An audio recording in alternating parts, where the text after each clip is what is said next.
You know, niggas gotta get their priorities together. Got their mind on the wrong things, spending their money in the wrong way. Trapaholics, real trap shit. Say you need that car with the rims and a trunk, just like Jim. It's more to life. Yeah. I'm telling you. Talk to him. Say you need that LV bag with the belt and the hat. That's all you got though. It's more to life. Yeah. Talk to him. Real. Say you wanna turn up at the club, like some bottles, impress them girls. It's more to life. Fucking everybody. Yeah. Good evening, everyone, and welcome to Saints and Appetizers podcast. And who dat? And welcome back. Welcome back. You know, I took a little bit of a break, a bye week, like New Orleans Saints, but also taking a break for Thanksgiving. But hey, now we're back and we're right back into things. And wish it was on a little bit better of a note. It looked like the Saints were about to be right back in the NFC South, but weren't able to take advantage of it. But before I get into any of that, into all that, just want to shout out some subscribers. You know, no specific names I can identify. You know, but still want to shout out some subscribers because just like after posting some of the last podcast, only had like 93, 90.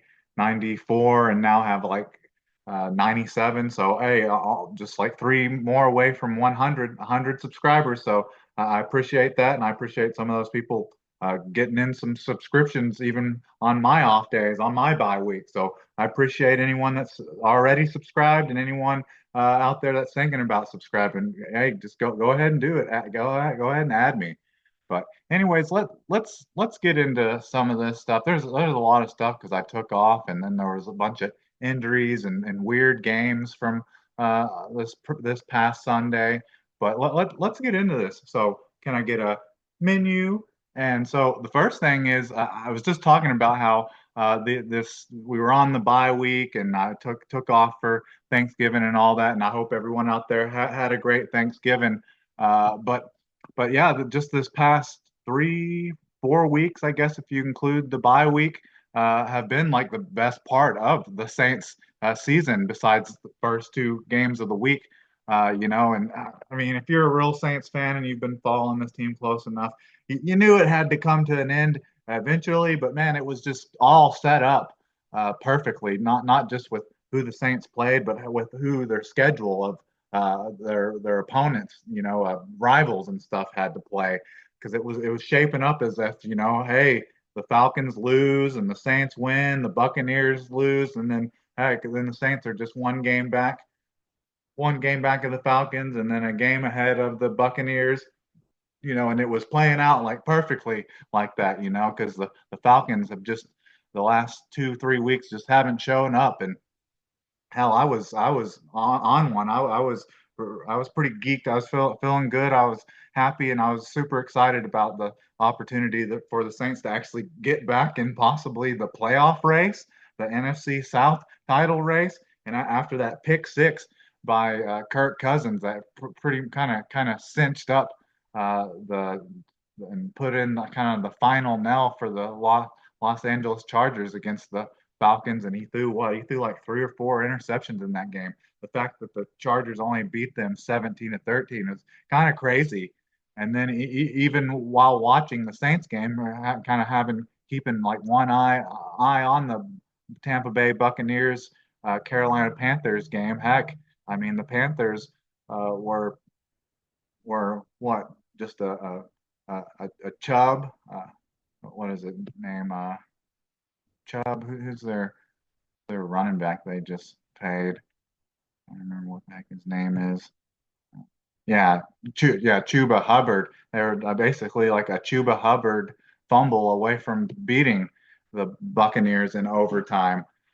So yeah, it was looking grim there towards the end of the Saints game, where it was like, oh, okay, the Saints are probably going to lose that. But hey, I'd rather the Panthers win the division over the Buccaneers and the Falcons, but obviously there's no way in hell that can happen now. But I would have preferred seeing the Panthers win over the Buccaneers. But now it seems like it's more of a two team race in the NFC South more than anything.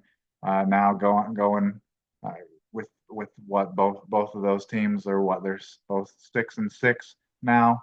Uh, so yeah, I mean this game definitely had me caring a lot more than this game than previous weeks when it felt kind of like I'd already kind of given up on the season after the Chargers, after the loss to the Chargers, and that was even before the embarrassing loss to the Carolina Panthers. But two, three uh, Falcons losses in a row and two wins in a row by the Saints get you right. Felt like you're getting right back on track, but the Saints weren't able to take advantage of it, sadly enough. And it's just like that's kind of how the Saints have been since 2021, since Drew Brees left. Early on, it looks like hell. A lot of these seasons early on, they win the first two games of the seasons, and then they go on a losing streak, and then they kind of come back to life a little bit and kind of reel you back in with just the just barely missing the playoffs like they have the last 3 or 4 seasons. But maybe it's kind of they've kind of got more of a clear path to a 7-10 season to where it's not going to be coming down to the last week or two of knowing whether they've been eliminated or not. I think that'll come to a head a little bit sooner. But yeah, this game it is disappointing to lose this game against the Los Angeles Rams, especially considering how the Saints played in the first half of this game. Like they completely dominated this game in the first half. It was like 40. The Saints had like 40 plays to like what was it like 40 plays to the the Rams 20 plays and only had the ball. The Saints had the ball like 15 minutes or like yeah what was it like 20 minutes to the Rams like 10 minutes in the first half. But the thing is, the Saints just couldn't score any points.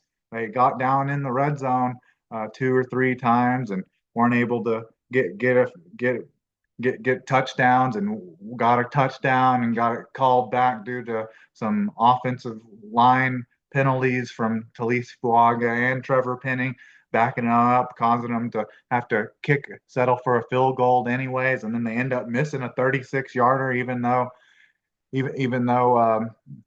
Blake Groupie made 2 54-yarders in this game, but it misses the chip shot field goal. That's kind of been his MO this year. He's missed a couple field goals that have been like around 40 yards or under, and then he's missed 2 extra points this year. But he's money from 50 and longer. It seems like that's kind of been coming a trend of NFL kickers recently, that they're almost automatic on these long field goals, and it seems like they almost have to put in more thinking and more like aiming, and there's more stress on what should be a chip shot, like a gimme field goal now. But let's just go over these stats here real quick. So the first downs, like the numbers are so similar from this game that it's really surprising that the Saints were so dominant in the first half for them to just it was just complete flips of halves, and the Saints and Pelicans are like the king of that, to where like man, if the game could just end in the first half, man, they'd be undefeated, and that's how it seems a lot of times. Like they play the better first half, and then the team that they're playing, their opponent, plays the better second half, which ends up usually just being just enough, a penalty here, a bad call here, and that's it ends up being enough for them to get the win. And that's definitely how this game felt, because the Saints definitely had a good game plan. It felt like, to try to play keep away from the Rams and try to shorten the game and try to run the ball, and it worked great in the first half, but they should have been able to get out of there with at least 9, maybe even 13 points instead of just 6, which the Rams answered like right away in the first half, or in the second half, on their first, like, what was it, like three of their four three of their four drives to start the second half, they scored all touchdowns on. Like it's crazy that the Saints were as good as they were on defense in the first half and got as many breaks as they did. But on first downs, it's 22 Rams first downs to just 19 of New Orleans. So that's not much difference. And then the rushing is 29 carries for 156 yards and a touchdown by the Rams, and then not much different from the Saints. They were had almost just as much success on the ground with 31 carries with 143 yards, but they don't have the touchdown. That's the big difference in a lot of these like scores and stat breakdowns that the Saints have had when they have very identical and similar statistics as their opponents, but they still don't win the game. It's a lot of times it's because they're not scoring touchdowns. They're settling for field goals or they're settling and missing field goals. So they were both having success on the ground. The Saints just couldn't cap any of those drives off with a touchdown. And then completion percentage, this is the one I was a little surprised to see that their passing yardage were like almost exactly the same. Matthew Stafford was 14 for 24 for 183 yards and two touchdowns. So two touchdowns. And then Derek Carr didn't have as good as a per play completion percentage or per play yardage per play wasn't as good. He was 24 for 37 for 184 yards and a touchdown. So almost the same amount of yards, but almost threw it close to twice as many times, and was only able to get one touchdown. So that was disappointing. Derek Carr, he's had some good games, here leading into this game, but he's definitely not blowing anyone away with his numbers. The best thing I'll say that he's doing is he's just protecting the ball and not turning it over at all. But I mean, that's kind of boring. I mean, seeing some of these Jameis Winston, these Cleveland Brown games, may not be banking too much on like wins or anything from Jameis Winston, but you can definitely guarantee you're going to be excited in those games. Hell, threw for almost 400 yards and two touchdowns, no interceptions against the Saints, and then beat their division rival Pittsburgh Steelers, who have like 8-9 wins on the season in a snowstorm, a blizzard, and then last night lose to Sean Payton in the Denver Broncos, but he threw for almost 500 yards, four touchdowns, but three interceptions, with two of them being pick sixes. Can't say that the Saints would be winning anymore with Jameis Winston, but it would be maybe a little more exciting. All right, now then sacks. The Saints were able to get a little bit of pressure on Matthew Stafford. Had two sacks for 17 yards of loss. And then that's something on top of just not turning it over, just negative plays in general. Derek Carr's been good at doing, he just tries to throw it away or just take a check down. Like that's all. You don't see Derek Carr forcing stuff or trying to scramble or do anything. Anytime he tries to scramble, he's usually like fading like 10, 15 yards in the pocket and then just ends up throwing it away, throwing it out of bounds. So yeah, so Derek Carr didn't sack at all in this game, but still didn't seem like the offensive line, at least the passing offensive line, didn't seem to be giving him a ton of time, and at times we're leaving that Versa, that defensive lineman unblocked a couple times. Yeah, Jared Versa he had like 4 seconds on the last throw of the game by the Saints, where I think it was Foster Monroe blocking that verse, but he ended up getting there. But I mean, he had time initially. So then total yards, the Rams had 322, the Saints had 327. So they had more, but just not more points. No fumbles, forced fumbles or fumbles lost by either team. No turnovers. That's something that the Saints probably really needed in this game to probably put them over the edge of probably winning this game is probably getting a turnover or two probably would have helped quite a bit. And then penalties, neither team was penalized all that much. The Rams were only penalized three times for 30 yards, and then the Saints were penalized four times for just 38 yards. But one of them took the Saints took a touchdown off the board and took making a third down a little bit more manageable when they were down in the red zone of the Rams on the same drive. I think like they got backed up off of what should have been a touchdown to Alvin Kamara over a pass over the middle just because Fuaga just barely got downfield a little too far to where he was a legal man downfield, and then a couple of plays later, um, uh, Trevor Penning got called for holding on a play that I think before the holding call it would have been 3rd and 5. It would have been third and manageable, but then backed him up, and then they ended up having to settle for a field goal, which I think that's the one that they missed for 36 yards. So they had two their penalties ended up mattering a lot more and affecting the game more than the 3 for 30 that the Rams had. So they had those two that literally took points like off the board by Fuaga and Penning, and then Alante Taylor had a big time pass interference that put the Rams down in the Saints red zone where they eventually scored a touchdown.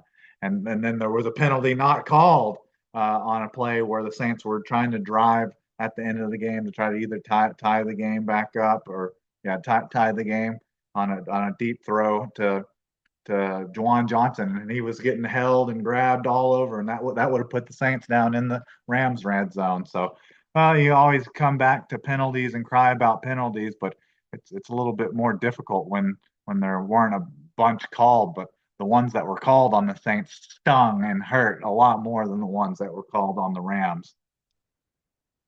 And then third down conversions, the Rams were 4 of 9, so they did a good job of just not get going to third down, being in third down. They did a better job of that. They did a better job of that probably just in regards to in the second half of this game. It felt like the Rams could just run the ball at will. Like at times when they were throwing, like on first down or on second and long, it's like, well, why, or second and medium, like why are you throwing? Like there's no reason. You could probably hand it off every single time and like have like a 15 play drive of just runs and score touchdowns on the Saints all day. So that's what that shows me is that is how good the Rams ran the ball in the second half to where hell they never even got to third down, only 9 times the entire game, while the Saints were 5 of 15, which is not as good. Converted one more time, but not as good. And then fourth downs, the Rams were 1 of 2, and the Saints were 2 of 3. And then this is kind of the crazy number because you would think the Saints would have been blowing the Rams out with how the first half went and how they controlled the clock so well and had the ball so much more and ran so many more plays. You'd have thought they'd have been blowing the Rams out, but only had a 6 point lead going into the second half. But the Rams had it for 26 minutes and 23 seconds, and then the Saints only had it for 32 seconds or 32 minutes and 37 seconds. So it wasn't like a huge amount more that the Saints had it for, but it just felt like it. It just felt like they completely dominated the first half, just weren't able to score any points in the first half, and then the Rams were able to dominate in the second half, and were able to score points. They just showed you a better way of how you're supposed to do it. All right, so let's talk about MVPs and hot takes and picks and scores from this game. Even though I don't have the receipts from doing a pregame uh, pregame podcast for this, but still can name like my post game MVPs. That I can't name that. Say that I had a pregame one, and I don't think my hot takes are going to be anything too spicy, seeing how they probably aren't going to be hitting afterwards. But for my offensive uh, MVP, post game MVP for this game, probably go with Alvin Kamara, who had 23 catches for 113 yards with a long of 13, and then had 6 targets with 4 catches. 2 of those targets, he should have caught all of those passes. 2 of those were plays where it would have been he had a drop on 2nd and 10 and a drop on 3rd and 10, which would have made some decisions on whether to go for it on 4th down or would have made maybe a 3rd down situation a little bit more manageable. But only had those 4 catches, 4 of the 6 catches for just 7 yards with a long of 8. So didn't do much with them. So I'd either go with Alvin Kamara, who had surprisingly a pretty great day running the ball, just wasn't able to score any touchdowns or have a bigger day receiving, or you give it to Marquez Valdez Scantling, who's maybe you could say possibly on like a three game in a row MVP, offensive MVP run here, because this is what, his 3rd game in a row with a touchdown. This is his 4th touchdown in 3 games, and he had 3 targets with 2 catches for 36 yards, a touchdown, and the long of 28, which was a 28-yard long touchdown. So you could go with Alvin Kamara or Marquez Valdez Scantling. It'd be kind of fun just to go with Marquez Valdez Scantling for like the third game in a row where he has 4 touchdowns already for the Saints. So that's the offense. And then defense, this is kind of wild, seeing how the Saints run defense is like terrible, but you have like Brian Bresee, who had another sack in this game. So he has 1 tackle, 1 solo tackle, a tackle for loss, 2 quarterback hits, and a sack in this game. And now Dexter Lawrence, defensive tackle that plays for the New York Giants, who the Saints is next opponent, who's done for the season, has 9 sacks on the season at defensive tackle. Hell, Brian Bresee is second in the league, or as far as I'm concerned, first in the league now, because Dexter Lawrence is hurt, but he's right behind Dexter Lawrence, who has 9 sacks and has 6.5 as of his own. So Brian Bresee, besides the fact that you could say probably get better in stopping the run, or the Saints definitely need to draft a nose tackle, need some 330, 350-pound bodies in there to try to stop the run a little bit better. But you can't say Brian Bresee hasn't been a good pass rusher, because he's one of the best. He's one of the best at the defensive tackle spot this season. So I'd give that to Brian Bresee, just adding and padding his stats, which are already blows me away. That just in his 2nd year, he's almost leading the league in sacks from defensive tackle position, which is wild. And then just going special teams, Blake Grupe, he missed a chip shot field goal, which would have made this game a little more interesting, and how the Saints would have approached it, and it would have been more interesting on how the Rams would have approached it going in the second half if it would have been 9-0 or 10-0. So can't give it to Blake Grupe, who even has been having a great season. And then no one even did any. There weren't any kick returns from any Saints players. No kicks or punt returns from Saints players. So just not going off of special teams, probably just have to go Matthew Hayball, who had like 2 inside the 20, 3 punts for 128 yards with a 42.7 average and a long of 59. So Hayball, I think I saw some article saying that for the NFC side, for specialist punters, he's like top for votes. So I mean, when your team is bad and is punting a lot, I guess that's some of the few bright spots you get to see is, hey, I got the best punter in the league at least. So I guess it could always be worse.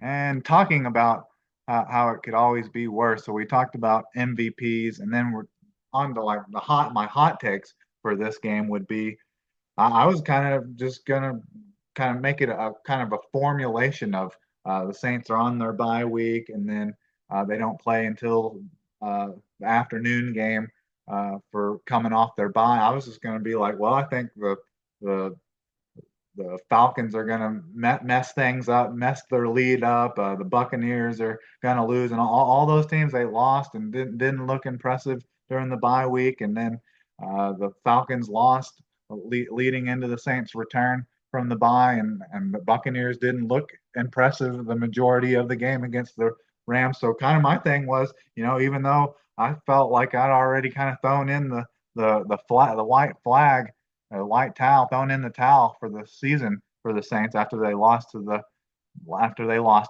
LA Chargers, and then it definitely after they got embarrassed to the Carolina Panthers. But all that, with the combinations of winning 2 games in a row, you're uh, having an interim head coach that's got a lot more fire and stuff, and then seeing the division rival and the division leader lose 2, 3 games in a row, it drew me back in. So that was kind of my hot take, is that everything in the NFC South and just in the NFC was going to set up perfectly for the Saints to get right back into this.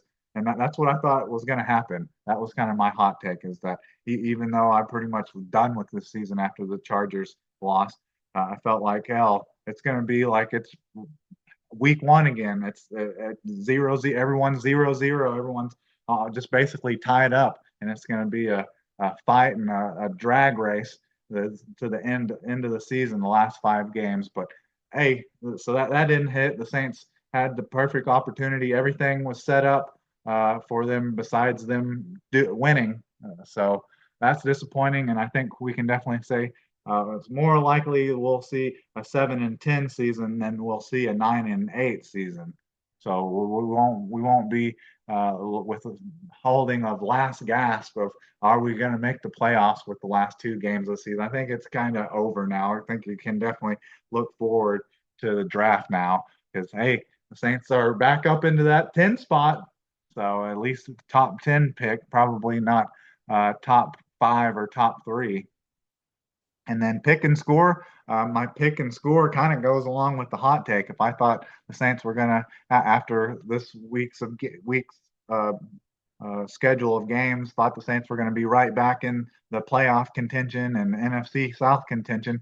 Obviously, I thought the Saints were going to win, but I felt that they were probably going to have to be more like what they've been against the Falcons, and look impressive offensively like they did against the Browns. And I thought the Saints were really going to be able to do that after seeing how the Eagles rushed for like 400 yards against them. So I kind of expected, hey, might get another 100 yards from Taysom Hill, may get another 100 yards from Alvin Kamara, and put up another 200-yard rushing game against uh, against the Rams after they just got absolutely mollywopped by the Eagles. But the Saints don't have as good an offensive line, or just healthy team in general. And a 27-year-old Saquon Barkley is not the same as like a 29, almost 30-year-old Alvin Kamara.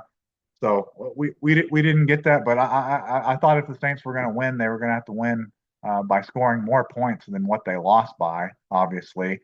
So they lost 21-14. I kind of expected them maybe to have another impressive points output to win this game, and I thought they'd kind of have to win this game. And I kind of didn't expect them to keep the Rams 20 uh, with less than 3 touchdowns, or 21 points or less. I expected the Rams maybe to score even more than what they did, but the Saints couldn't keep pace. So if I was to pick the score, I probably would have picked the Saints to win this 27-23. But they were able to keep the Rams from scoring 23 points, but they couldn't hold up their end of the bargain. And they couldn't do that all week Sunday, just with the awesome, energizing loss the Falcons had to the Chargers, and then the Saints couldn't beat their team, their company team, their little brother team, or I guess the Rams are probably the bigger brother. They couldn't beat the bigger brother, and LA Rams. So that'd be my MVPs, hot takes, and scores. And then just kind of the thing that kind of just left this game is just a bummer and left a sour taste in your mouth. And like, I'm good. I'm kind of already good and kind of have come to terms with like the fact that the Saints aren't going to make the playoffs. And hell, it's probably wiser and more enjoyable just to kind of look forward to the draft now and don't put too much of your emotion and don't put too much stock in these games because it just ends up ruining your Sunday or Monday or Thursday or whenever they're playing. Like I'm pretty much over all that, but man, it's these the injuries that have pretty much started from week one and just never stopped. They let up a little bit during the Saints winning streak, 2 game winning streak. There, uh, you got a healthy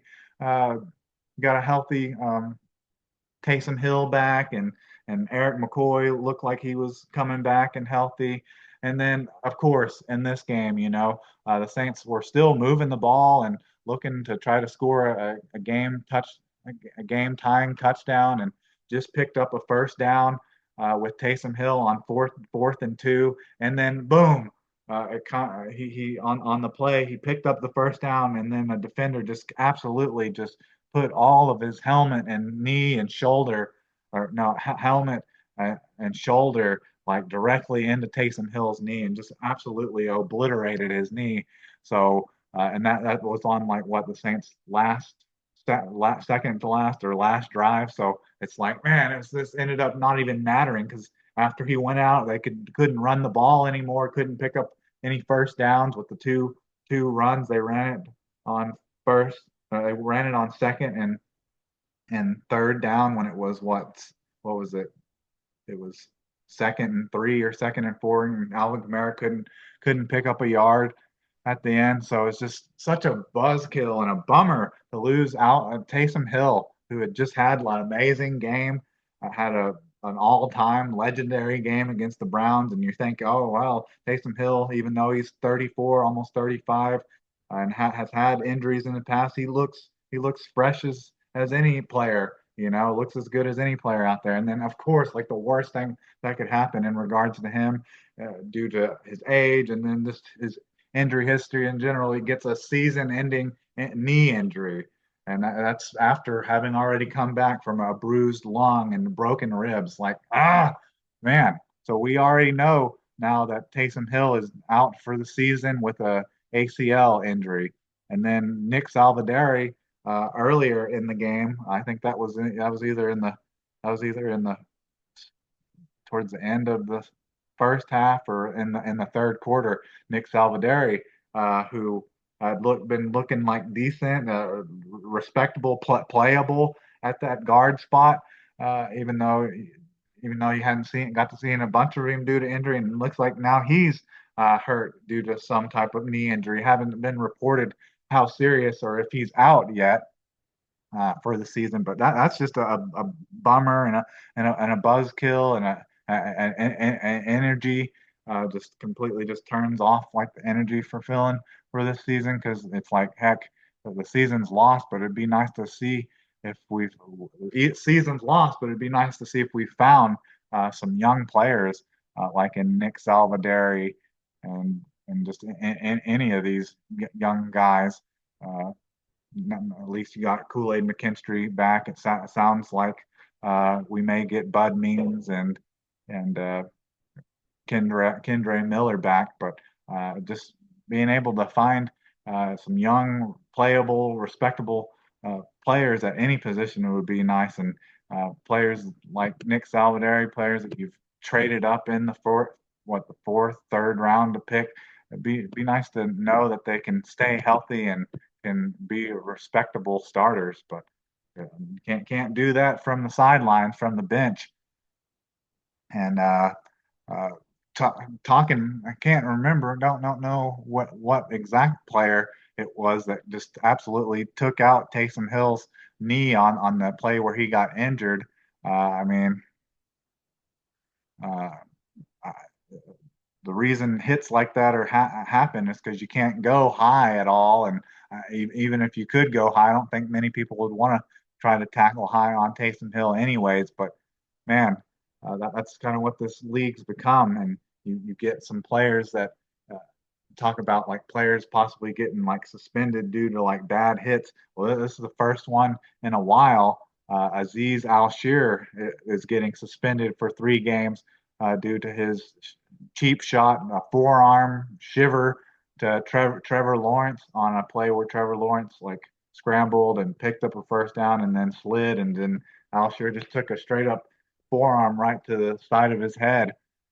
Man, you see a play like that and you understand why it's so bad and they want to get it out of the game. But then you see Taysom Hill's shot where he just absolutely just gets his side of his knee and leg just absolutely blown up. And man, they don't weigh out very much. And as people saying it's apples to oranges, but man, they look just as horrible and just as bad for a player's career, especially an older player like Taysom Hill. So I guess it's good to see some players getting suspended due to like their cheap shots on players.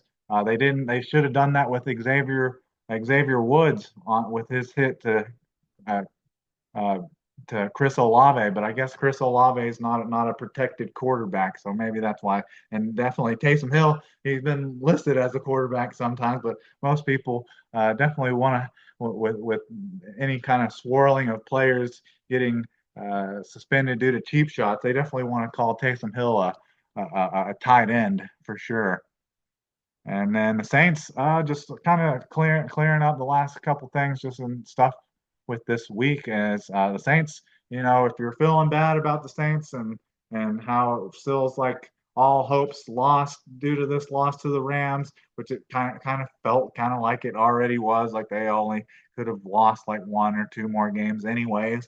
Uh, don't feel bad as if the Saints are the only team that's cursed and is doomed with injuries because the 49ers they lost CJ McCaffrey due to a PCL injury. So you hear a lot of people talking about, well, like it's a bad knee injury for Taysom Hill and he's almost 35 years old and he's had ACL and knee injuries before that. Hey, that may be the last time we see Taysom Hill. We saw him have his legendary great game uh, against the Cleveland Browns. And then in a blink of an eye, he's done. That's the last you'll ever see of him, possibly against the Los Angeles Rams. But if you're Saints fans and you're out there feeling bad about that, just see and know that other teams deal with that. Because heck, with what Achilles tendonitis that CJ McCaffrey had been dealing with like all season before he was able to play in these last couple of games, and then he comes back from that, and then boom, before you know it, he's done for the season with a PCL injury. So I mean, it could be the last time the 49ers see CJ McCaffrey, or at least see him at the at his peak, at his prime. Definitely his prime was probably his best year, which was last year when he won Offensive Player of the Year, and that's probably the peak of CJ McCaffrey. But you definitely say the same thing about Taysom Hill. He had some better seasons a couple of years ago, and at least you got to see one last great game from Taysom Hill. But he's still got 1 year left on his contract, and he's a competitor. And I bet majority of people that would have seen his game from a couple of weeks ago against the Browns probably wouldn't have guessed or knew that he was 34, almost 35 years old. But anyways, I think that's about all I have for you. We got all into how the Saints missed their opportunity at securing a chance to get back into the NFC South, and then we just gone over all of the injuries that have that happened this past week, and not just ones that happened to the Saints, but just other ones that you see affecting teams. Trevor Lawrence getting a bad concussion, CJ McCaffrey done with his knee injury, and then of course our 2 guys, Taysom Hill and Nick Salvadori, look like they may be done. But hey, maybe we'll get some a glimpse at some of our younger talent when hopefully Bud Means, wide receiver, and Kendre Miller, running back, come back, and hopefully they're healthy, and hopefully with the loss of Taysom Hill, you get a little bit of a spark with Kendra Miller, and hopefully he can stay on the field this time. But anyways, I think that's about all I have for you. So who dat? And can I get a check, please?